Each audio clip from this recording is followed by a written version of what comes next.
let's talk about money. Does that make people uncomfortable, some of them? Yeah, for sure. Yeah. I mean, it made me uncomfortable for like a really long time. But you helped me through so much money stuff. So I'm just curious, like, now that you've had all of this time working with limiting beliefs regarding money, what's like a baseline theme that runs through money problems? Well, if we were to say the sentence like, in my life, money has been blank, what would most people say? Scarce, limited, Yeah, a source of hard, stress, a not enough. problem. Yeah. What I noticed is like that for me was running a thread like consistently in the background of life for so long. And it made, when I first started my coaching business, I felt like it was very easeful. And then there was this tipping point where things got really hard.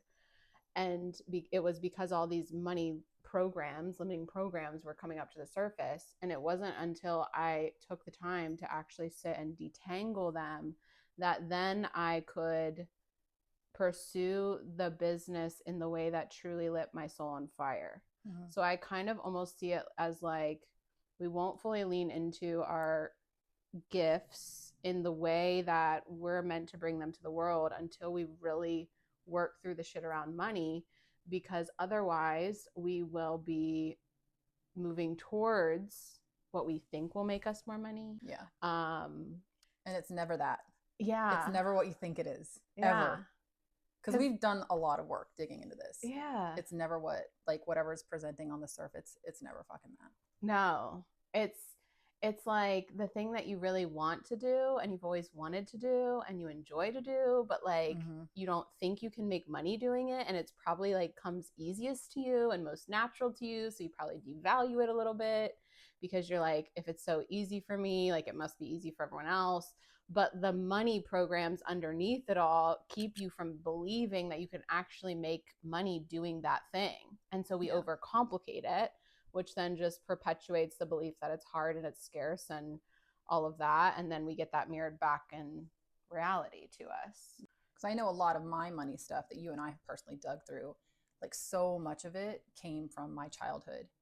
It came from generational strife with money, what I felt I deserved, you know, what was like imprinted on me. And so there's some of this stuff that's really like in our DNA, and it's really primal because it's not even like we talk about like nurture versus nature, but some of that nurturing it started before I could even comprehend what was being said around me, right? Oh yeah. So like my parents throwing things at each other, like literally throwing a checkbook.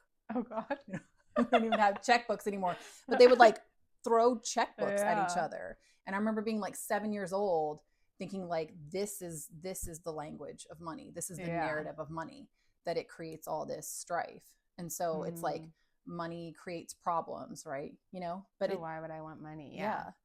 And it feeds into this lack of deservedness, or money is difficult, or it's supposed to be hard, which is so yucky. And it's so defeating because it's like we want it. Like we want to be supported. We want to have more than enough. We want to do things that money can provide, the options. But if unconsciously there's this fear of having it because, you know, it could cause problems or fights or whatever,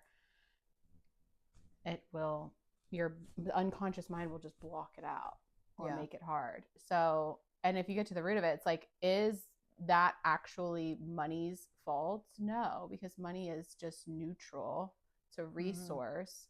It was the consciousness, the state of mind that the parents were in, the energy that they were in around scarcity, around it not being enough, that caused the fight.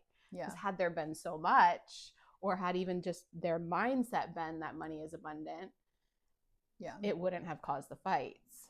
So we project a lot of shit onto money that isn't actually true. Because the energy of money is just another mirror. Yeah.